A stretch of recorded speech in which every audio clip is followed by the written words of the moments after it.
Class 10 कल हम लोगों ने क्या फिनिश किया था? हम लोगों ने किया था finish combination of resistors in series and parallel, और उसके दो न्यूमेरिकल्स देखे थे।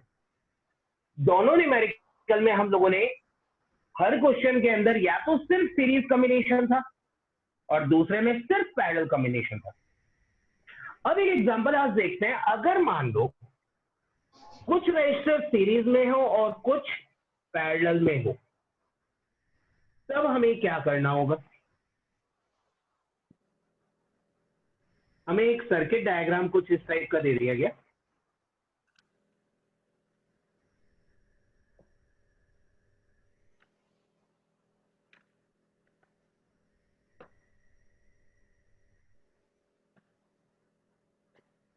बैटरी हमें दे दी गई 30 वोल्ट की। यहां हमें रजिस्टर्स दे दिए गए 6 ओम, 6 ओम, और ये दे दिया गया 3 ओम का। ठीक है, अब हमसे क्वेश्चन ये पूछा गया, find the current drawn from the battery. We have to find the current drawn from the battery. ठीक है, अब इस सर्किट डायग्राम में हम लोग पहले ही देखेंगे, ये तो इंडिविजुअल रजिस्टर है और ये बना रहा है ग्रुप। तो इस टाइप के न्यूमेरिकल्स के लिए स्ट्रेटेजी हमारे पास रहेगी। पहली स्ट्रेटेजी हम करेंगे identify group and find equivalent resistance. पहला काम हमें क्या करना होगा? ग्रुप फाइंड करके पहले उस ग्रुप का इक्विवेलेंट रेजिस्टेंस हम पहचानेंगे। ठीक है, अब कुछ लोगों को अभी दिक्कत आ रही होगी, सर इसमें पैरेलल कैसे मालूम पड़ा, सीरीज कैसे मालूम पड़ा? तो पहले वो चीज देख लेते हैं। ये हमने क्या कहा था, तरीका क्या निकाला था? हमने कहा था पॉजिटिव और नेगेटिव टर्मिनल बैटरी के मार्क करेंगे। करंट यहां से एज्यूम करेंगे पॉजिटिव से निकलता है, करंट यहां से निकला, इस पॉइंट ए पे आ गया। अब पॉइंट ए पे आने के बाद करंट के पास दो ऑप्शन हो गए, 6 ओम में जा सकता है या 6 ओम में जा सकता है। कुछ करंट जाएगा इस 6 ओम वाले में, कुछ जाएगा इस 6 ओम वाले में। जितना करंट इसमें गया और जितना 6 ओम वाले में गया, ये दोनों मिल करके जाएंगे 3 ओम वाले में। तो ये दोनों 6 ओम हो गए पैरेलल में, और इस पूरे पैरेलल कॉम्बिनेशन से 3 ओम्स हो गया सीरीज के अंदर। क्लियर हुई बात? जितना करंट ए टर्मिनल पे आया, बी पे भी उतना ही निकलेगा, लेकिन ए करंट ए पे जितना आया ये डिवाइड होगा दो पार्ट में। कुछ पहुंचेगा 6 ओम में ऊपर वाले में, कुछ पहुंचेगा 6 ओम में नीचे वाले में। 6 ओम में जितना निकला वो भी बी पे आ रहा है, इस नीचे वाले 6 ओम में जितना निकला है वो भी बी के अंदर आ रहा है। दोनों करंट मिलके 3 ओम में जा रहे हैं। क्लियर हो रही है बात? तो सबसे पहले हम क्या करेंगे, हम 6 ओम आर इन पैरेलल, इनका इक्विवेलेंट रेजिस्टेंस निकालेंगे। 6 ओम रेजिस्टर्स हैं in parallel, they are in parallel. तो क्योंकि ये पैरेलल में, इनका हम निकालेंगे इक्विवेलेंट रेजिस्टेंस। और पैरेलल के लिए फॉर्मूला क्या था हमारे पास? 1/RP equal 1/R1 plus 1/R2। ये फॉर्मूला हम लगाएंगे तो हमारे पास क्या बनेगा? 1/RP equal 1/6 plus 1/6। इसको ऐड करेंगे कितना आएगा? 2/6 यानी 1/3। तो आरपी की वैल्यू हमारे पास क्या आ जाएगी? देखो ये 1/RP की वैल्यू है 1/3। तो दोनों का मैं क्या करूंगा? रेसिप्रोकल। दोनों का रेसिप्रोकल क्या है? 1/RP का रेसिप्रोकल आरपी, 1/3 का रेसिप्रोकल 3 ओम। यानी कि कुल मिला के ये बात हो गई, अगर मैं इन दोनों को हटाऊं तो इन दोनों की जगह एक 3 ओम का रजिस्टर इस 3 ओम के साथ सीरीज में, इस ग्रुप का रेजिस्टेंस 3 ओम्स आ गया, इस ग्रुप का रेजिस्टेंस 3 ओम्स आ गया, इसके साथ 3 ओम्स वाला सीरीज में।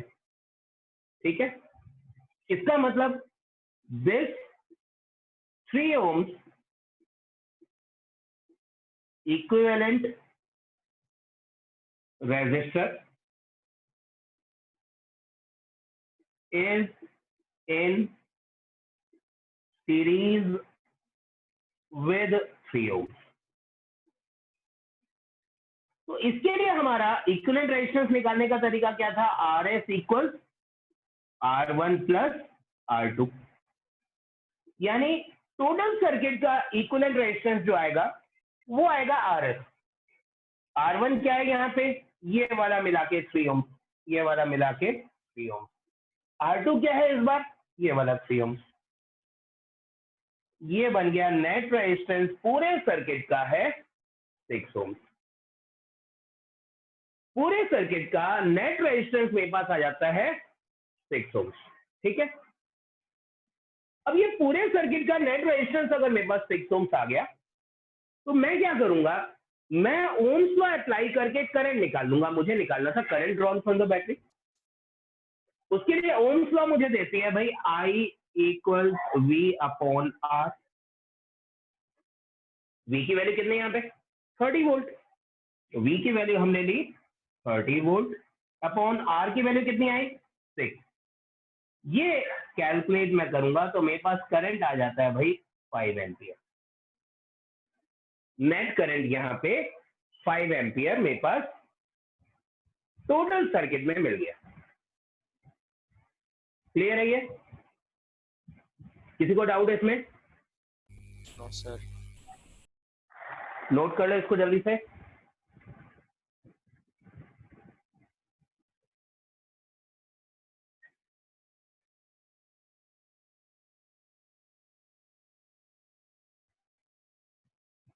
नोट हो गया सभी का?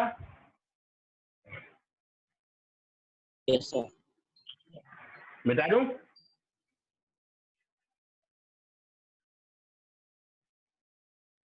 इस बार एक थोड़ा मुश्किल न्यूमेरिकल देखते हैं जिसमें सीरीज और पैरेलल दोनों पहचानना मुश्किल होगा।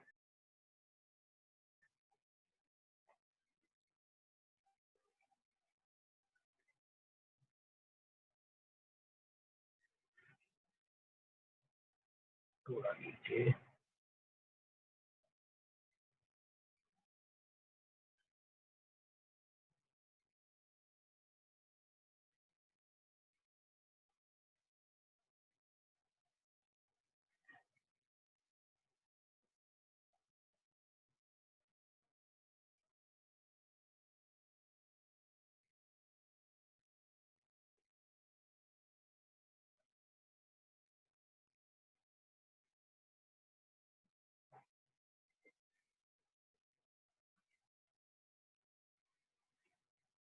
ये ले लो 8 ओम्स, ये भी ले लो 4 ओम्स और ये भी ले लो 4 ओम्स। बैटरी हम कनेक्ट कर रहे हैं थ्रू A एंड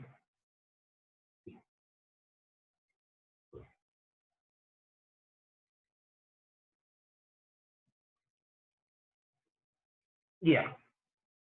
ये सर्किट है हमारे पास।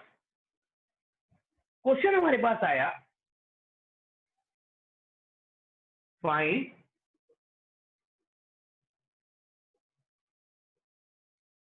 Equivalent resistance between A and C। और जब सिर्फ इक्विवेलेंट रेजिस्टेंस निकालने को दिया जाता है तो जरूरी नहीं है आपको बैटरी दी जाए। आपको ये फिगर इस फॉर्म में भी दिया जा सकता है। आपको ये फिगर इस फॉर्म में भी दिया जा सकता है। अब ये दोनों तरफ जो टर्मिनल्स डॉट्स बने हुए हैं, इसका मीनिंग ये हो गया बैटरी इन दोनों पॉइंट में कनेक्टेड है। ठीक है, बैटरी हम ज्वाइन कर सकते हैं हमारी सुविधा के लिए, बट ये जो दो एंड पॉइंट्स में डॉट्स दिए हुए हैं, इन डॉट्स का मीनिंग है कि बैटरी इन दोनों के अक्रॉस कनेक्टेड है। अब आपको इस सर्किट का निकालना है इक्विवेलेंट रेजिस्टेंस। सबसे पहले ये पहचानेंगे कि यहां पे कौन कौन सीरीज में, कौन कौन पैरेलल में। पहले इसको पहचानना देख लो, क्योंकि यहाँ पे बैटरी कनेक्टेड है ए और सी के अक्रॉस। हम मानते हैं इस साइड है पॉजिटिव और सी पे है नेगेटिव टर्मिनल। तो करंट कहां से एंट्री देगा? पॉजिटिव से। ए पॉइंट पे पहुंचा है तो तीन रास्ते बन गए करंट के पास। एक तो ए से जा सकता है बी की तरफ, एक जा सकता है डी की तरफ, और एक जा सकता है सी की तरफ। तो ये जो तीन रास्ते हैं ये तीनों हो गए पैरेलल में, ये तीनों हो गए पैरेलल में, यानी path A B, A C and A D are in parallel. मैं इस बार सिंबल यूज कर रहा हूं पैरेलल का, ए बी, ए सी और ए डी। ये तीनों बात कैसे पैरेलल में मालूम पड़े? करंट इस साइड जा सकता है, इस साइड जा सकता है, इस साइड जा सकता है, यानी जितना भी करंट इधर जा रहा है वो तीन पार्ट में डिवाइड होके जाएगा, इक्वल पार्ट नहीं, तीन अलग अलग पार्ट में डिवाइड होके फ्लो करेगा। तो ये तीनों आर्म्स पैरेलल में हुए, ये समझ में आया कैसे हुए? अब हम कहते हैं भाई करंट मान लो ए बी के अलोंग गया है, तो ए बी में 4 ओम में गुजरने के बाद ही इस सेकंड 4 ओम में जाएगा। तो पाथ ए बी में अगर मैं कहूं तो 4 ohm and 4 ohm are in series, ये दोनों 4 ओम्स के सीरीज में, क्योंकि करंट जितना भी इसमें ए टर्मिनल से एंटर हुआ बी तक पहुंचा उतना ही सी तक पहुंचेगा, फिर जाएगा नेगेटिव में। ठीक है, एसी आर्म में एक 8 ओम का रजिस्टर अकेला है,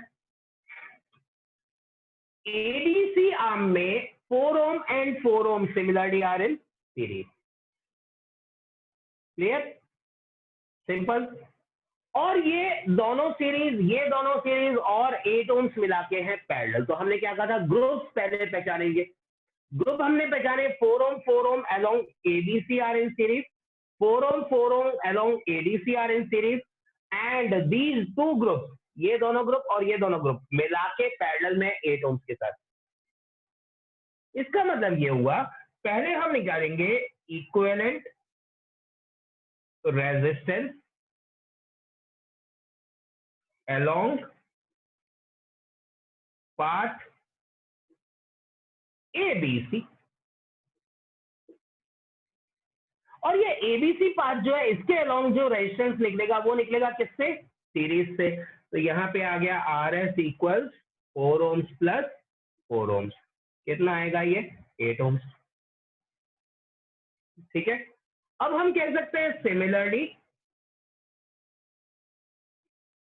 are S along ADC is also equals 8 ohms. अब इसका अगर मैं इक्विवेलेंट फिगर बनाऊं, कई बार इक्विवेलेंट फिगर की जरूरत पड़ जाती है, इक्विवेलेंट फिगर बनाऊं तो एक तो इक्विवेलेंट फिगर हुआ भाई एसी के अलोंग क्या क्या कनेक्टेड है, ये मेरा पॉइंट ए, इस ए पॉइंट से और सी पॉइंट के बीच में एक तो 8 ओम का रजिस्टर एबीसी वाला है, ये अलोंग बी है, एक 8 ओम्स का रजिस्टर अलोंग एसी डायरेक्ट है, तीसरा 8 ओम्स का रजिस्टर ये वाया बी जा रहा है, ये वाया डी जा रहा है, ये एडीसी से 8 ओम्स का, एबीसी से 8 ओम्स का और एसी से 8 ओम्स का। सिंपल, ये हो गया इसका इक्विवेलेंट फिगर, इस पूरे का इक्विवेलेंट फिगर ये हो गया। सीरीज में 4 ओम मिलके 8 ओम दे रहे हैं, सीरीज में 4 ओम मिलके 8 ओम्स यहाँ पे दे रहे हैं, और इनके साथ पैरेलल में ज्वाइंट है 8 ओम्स मिडिल के अंदर। यानी इसका इक्विवेलेंट रेजिस्टेंस निकालने के लिए हमें क्या अप्लाई करना पड़ेगा? पैरेलल का formula 1/RP equals 1/R1 plus 1/R2 plus 1/R3। ठीक है, 1/RP निकालो, कितना आएगा? 1/8 प्लस 1/8 प्लस 1/8, कितना होता है ये? 3/8, यानी आरपी की वैल्यू कितनी आ जाएगी? 8/3 ओम। क्लियर है ये सभी को? किसी को दिक्कत? ये इक्विवेलेंट सर्किट कैसे बनाया, कैसे पहचाना सीरीज और पैरेलल? क्लियर हो रहा है? कोई डाउट इसके अंदर? नोट कर लो जल्दी से इसको।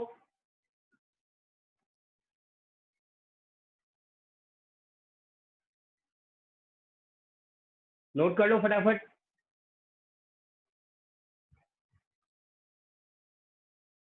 किसी को डाउट?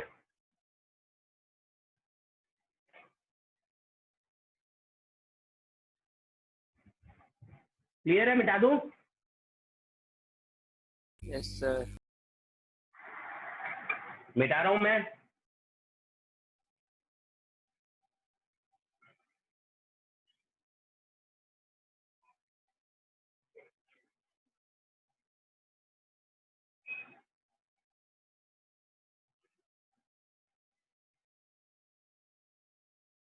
अभी तक हम लोगों ने जो न्यूमेरिकल्स किए उनमें किस किस का कॉम्बिनेशन था? कौन से दो कंसेप्ट हम काम में ले रहे थे?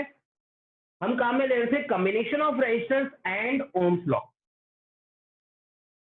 अब जरा देखते हैं factors affecting resistance and combination of resistance दोनों मिला के न्यूमेरिकल कैसे बनता है। बनता है इस टाइप के एग्जाम में आते हैं, ठीक है। Resistor of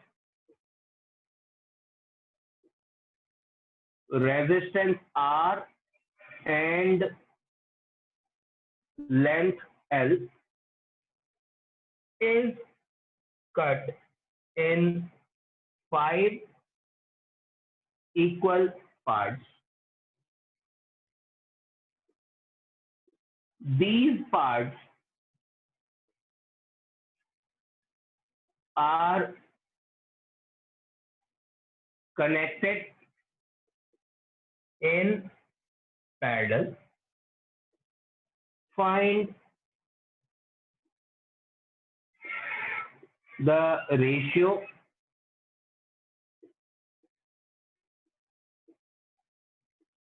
of resistances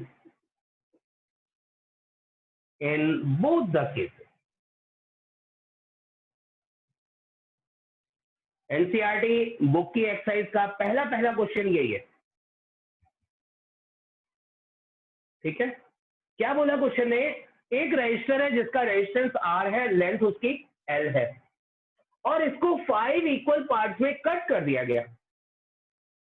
cut करने के बाद इन 5 पार्ट्स को पैरेलल में कनेक्ट किया गया, ठीक है। अब हमें क्या निकालना है? हमें निकालना है रेशियो ओरिजिनल रेजिस्टेंस, और इन 5 पार्ट्स को जब हमने कनेक्ट किया उसके बाद जो इक्विवेलेंट रेजिस्टेंस आ रहा है उस रेजिस्टेंस का और ओरिजिनल रेजिस्टेंस का रेशियो। तो मैंने आपको बीच के अंदर बताया था कि हम लोग डायरेक्टली काम में लेंगे जब भी किसी भी वायर को, किसी भी रजिस्टर को n इक्वल पार्ट में कट करते हैं तो नए पार्ट का, ईच पार्ट का रेजिस्टेंस हो जाता है R/N। बताया था ये? बताया था। तो हम यहाँ पे बहुत सिंपल तरीका वही रहेगा हमारा। पहले तो हम ओरिजिनल वायर की बात करते हैं। ओरिजिनल वायर का रेजिस्टेंस कितना है? रेजिस्टेंस है R, ठीक है। Resistance of each new wire,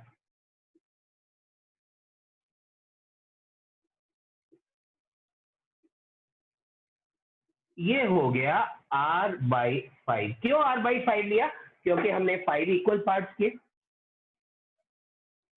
अब ये जो R/5 रेजिस्टेंस के वायर्स हैं इन सभी को किसमें कनेक्ट किया? पैरेलल में। मीनिंग ये हो गया, ये हमारे पास 5 रेजिस्टर्स हैं, इनको हमने कनेक्ट किया है पैरेलल में अक्रॉस अ बैटरी, और सबका रेजिस्टेंस है R/5।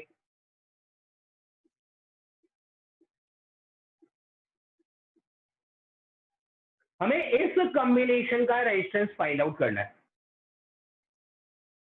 ये जो 5 पैरेलल में कंबाइंड रेजिस्टर्स हैं इनका मिला जुला equivalent resistance we have to find.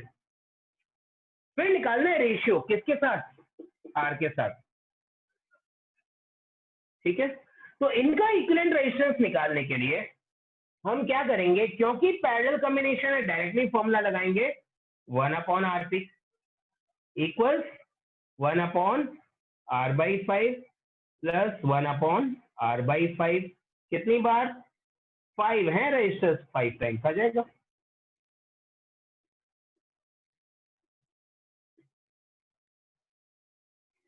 Simple है ये। अब इसको सॉल्व आउट कैसे करेंगे? देखो 1/r/5 यानी कि ये r/5 का रेसिप्रोकल हो रहा है, तो ये हो जाएगा 5 × 5/r। 5 क्यों मल्टीप्लाई किया? 5 है ये। 5/r कहां से आया? हर एक का रेसिप्रोकल करोगे, ये r/5 का रेसिप्रोकल 5/r आएगा। यानी आपके पास 1/rp की वैल्यू आ गई 25/r।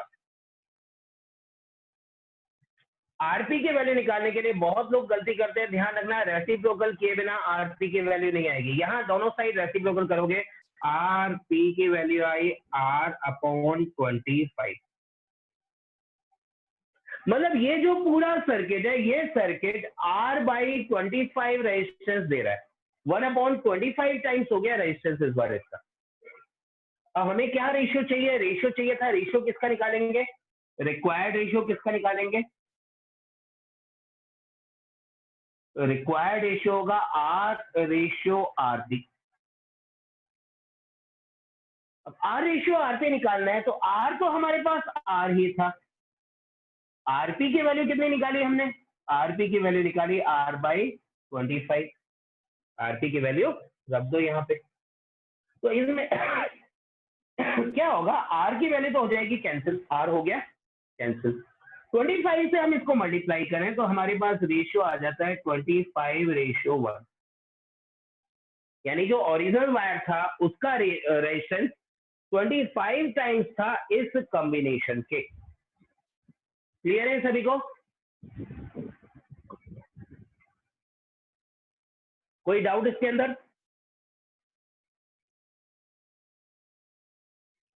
किसी को कोई डाउट? जल्दी से नोट कर लो इसको।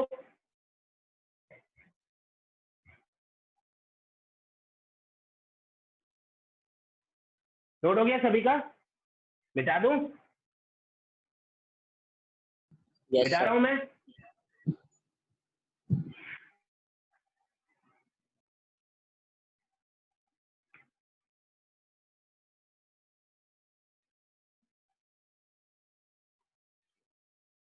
चलो, इससे आगे हमारा जो नया टॉपिक अब स्टार्ट होगा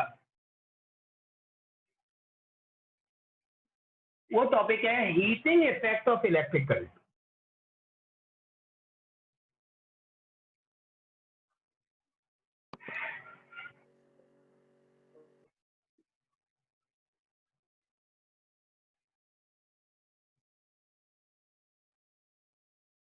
अब ये जो हीटिंग इफेक्ट है एक्चुअली कहां हमने ऑब्जर्व किया?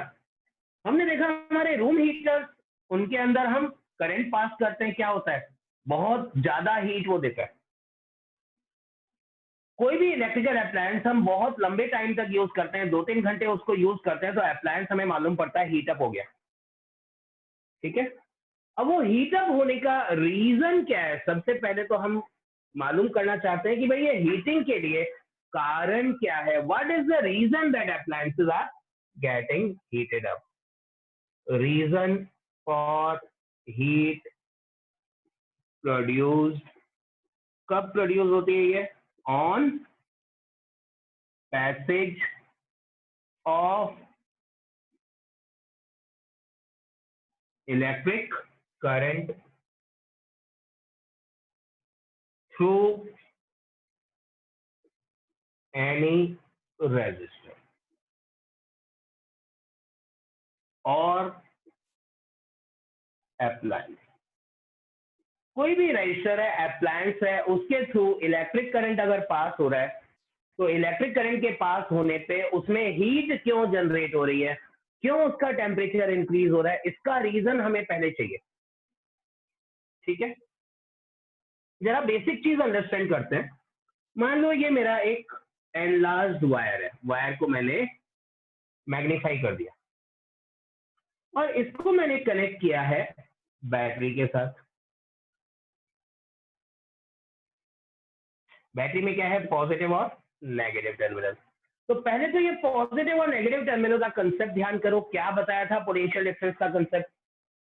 पोटेंशियल डिफरेंस का कंसेप्ट ये था कि ये जो बैटरी है इसका पॉजिटिव टर्मिनल है हायर पोटेंशियल पे और नेगेटिव टर्मिनल है लोअर पोटेंशियल पे, तभी इसमें पोटेंशियल डिफरेंस है। और हायर पोटेंशियल का मतलब क्या था? पॉजिटिव टर्मिनल के पास हायर इलेक्ट्रोस्टैटिक पोटेंशियल एनर्जी है। इलेक्ट्रिकल पोटेंशियल एनर्जी जो है वो पॉजिटिव टर्मिनल की ज्यादा है, नेगेटिव की कम है। अब इसके कारण क्या होता है? इसके कारण जो चार्ज है वो चार्ज क्या करता है यहां, क्योंकि हायर पोटेंशियल एनर्जी है इसलिए वो एनर्जी देता है। इससे वो क्या करता है? पार्टिकल्स एनर्जी गेन करते हैं और एनर्जी गेन करके, एक मिनट, ये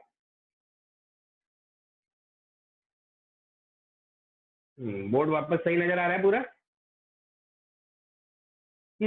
तो पार्टिकल्स क्या करते हैं? एनर्जी गेन करते हैं। कहां से एनर्जी गेन करते हैं?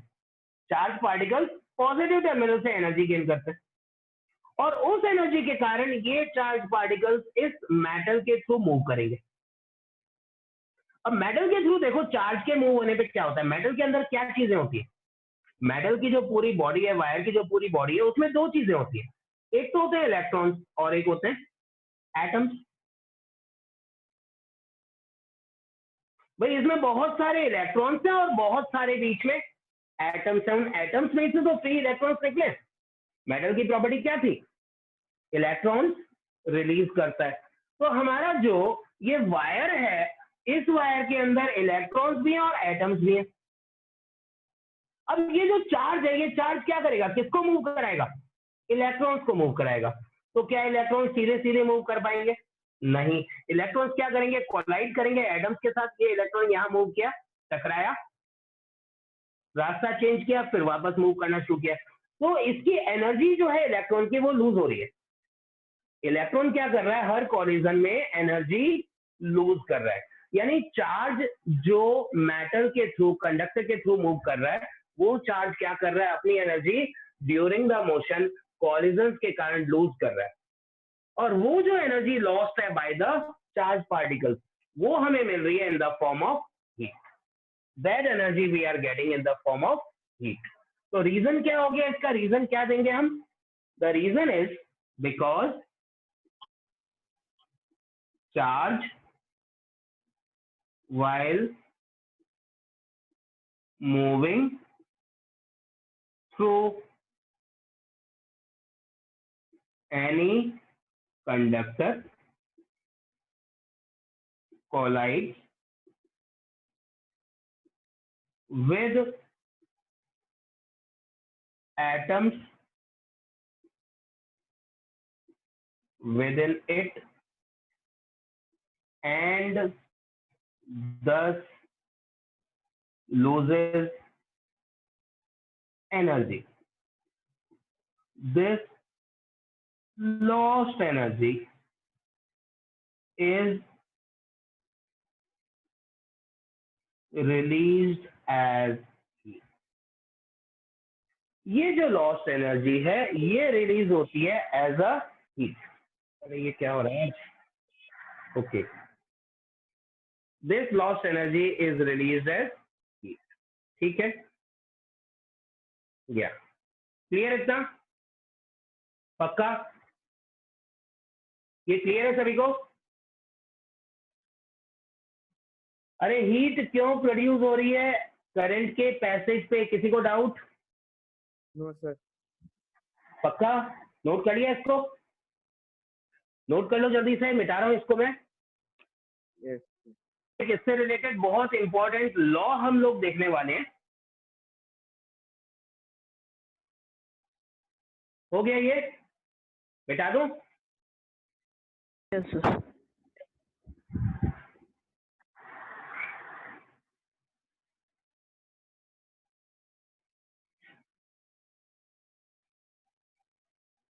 इससे रिलेटेड एक बहुत इंपॉर्टेंट लॉ है जिसे हम कहते हैं जूल्स लॉ ऑफ हीटिंग।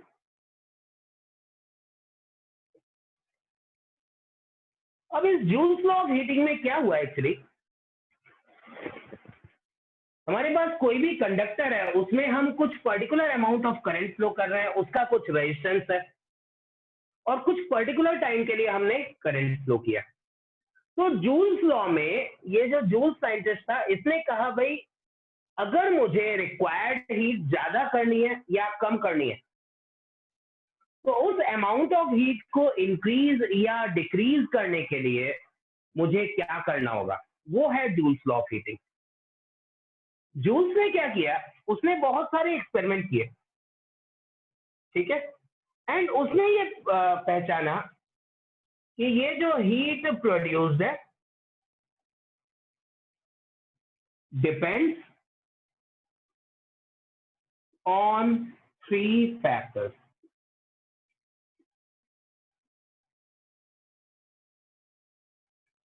कौन कौन से 3 फैक्टर्स? पहला फैक्टर उसने पहचाना करंट, सेकंड फैक्टर उसने पहचाना resistance of the conductor, and third factor उसने पहचाना time for which current flows.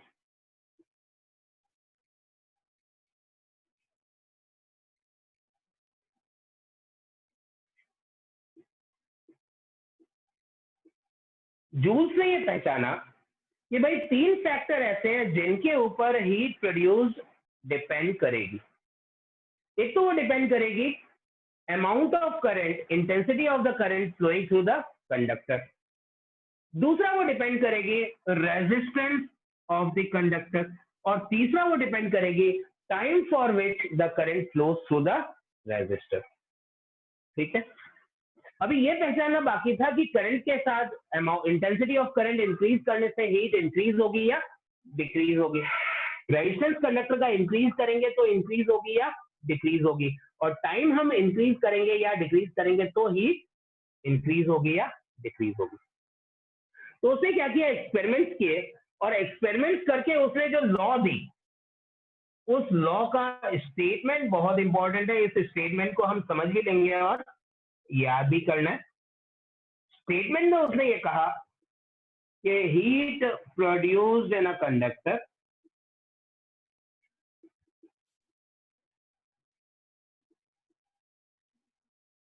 ठीक है is directly proportional. Directly proportional का मतलब होता है क्वांटिटी के साथ इंक्रीज और डिक्रीज के साथ डिक्रीज।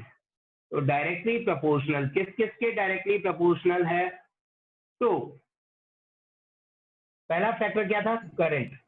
तो इसके प्रोपोर्शनल किसके प्रोपोर्शनल है? To square of current. Current के डायरेक्टली प्रोपोर्शनल नहीं है, उसके स्क्वायर के डायरेक्टली प्रोपोर्शनल है। करंट के प्रोपोर्शनल नहीं है, उसके स्क्वायर के डायरेक्टली प्रोपोर्शनल है। ठीक है, and resistance of conductor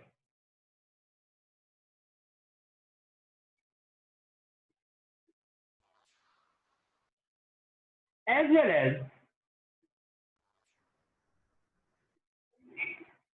time for which current flows through it।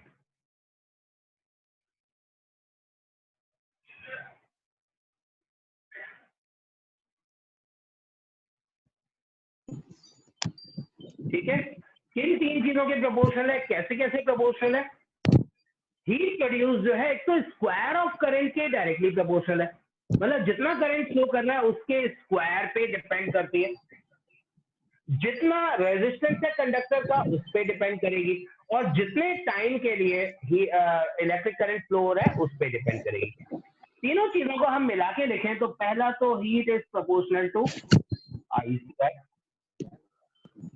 पहला स्टेटमेंट यही है, heat is proportional to square of current.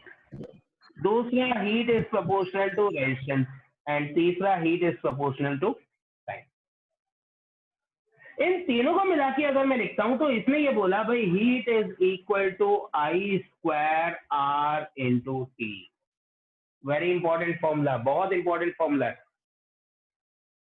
Heat produced in a conductor is equal to I square R into T. Heat produced is equal to I square R T. Joule's law का जो statement है ये आपको याद करना है हर हालत में, बहुत इंपॉर्टेंट है। बहुत बार एग्जाम्स में रिपीट हो चुका है और इसके एप्लीकेशन न्यूमेरिकल्स में भी और प्रैक्टिकल एप्लीकेशन वो भी बहुत ज्यादा आते हैं, जो कि हम आगे करेंगे। ठीक है, ये नोट कर लो फटाफट से।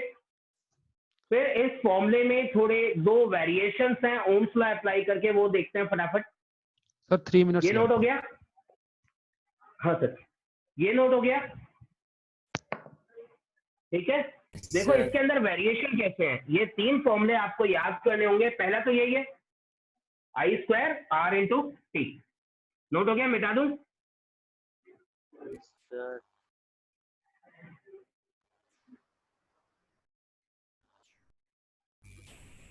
देखो हमारे पास फॉर्मूला हमने क्या डिराइव किया, यहाँ पे हमने फॉर्मूला डिराइव किया H equal I² RT। Ohm's law का फॉर्मूला क्या था? V इक्वल्स टू IR या I equals V upon R, या मैं इसको ऐसे भी लिख सकता हूं R equals V upon I। ये 2 मेरे काम के हैं। यहां पे अगर मैं R की जगह V अपॉन I रिप्लेस करता हूं तो हीट प्रोड्यूस आती है I² into V upon I into T। ये कैंसिल होके हीट का फॉर्मूला मिला VIT, potential difference into current into time. ठीक है, किसका शॉर्ट फॉर्म है? विटामिन का।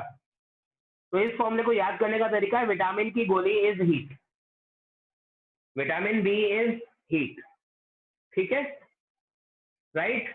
तो पहला फॉर्मूला तो जूल्स लॉ ने दिया हमें, दूसरा फॉर्मूला हमने ओम्स लॉ यूज करके डिराइव किया H इक्वल्स टू VIT। अगर मैं R को रिप्लेस करने के बजाय I को रिप्लेस करूं, यहां पे I को रिप्लेस कर दूं, तो क्या मिलेगा मेरे पास?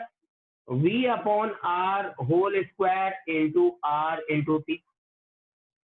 I² की जगह V अपॉन R का स्क्वायर, R की जगह R और T की जगह T। ये बन गया V² upon R² into RT। एक R कैंसिल हो गया। हीट का तीसरा फॉर्मूला मिल गया V² upon R into T। तीनों फॉर्मूले याद करेंगे, कल हम इसके करेंगे न्यूमेरिकल। ठीक है, कोई दिक्कत किसी को? कोई दिक्कत? No sir. पक्का? 3 फॉर्मूले क्या मिले हीट के लिए? तीनों मैं लिख देता हूं। पहला मुझे मिला I² RT, दूसरा मुझे मिला विटामिन की गोली, और तीसरा मुझे मिला V² upon R into T। ये तीनों फॉर्मूले बहुत इंपॉर्टेंट है, इनको दिमाग में अच्छी तरह बैठा लेना है सभी को। All 3 are very very very very important. तीनों को ही अच्छी तरह दिमाग में बैठा लेंगे। क्लियर है सभी को? कोई डाउट? No sir. और न्यूमेरिकल्स जो कराए आज 100% प्रैक्टिस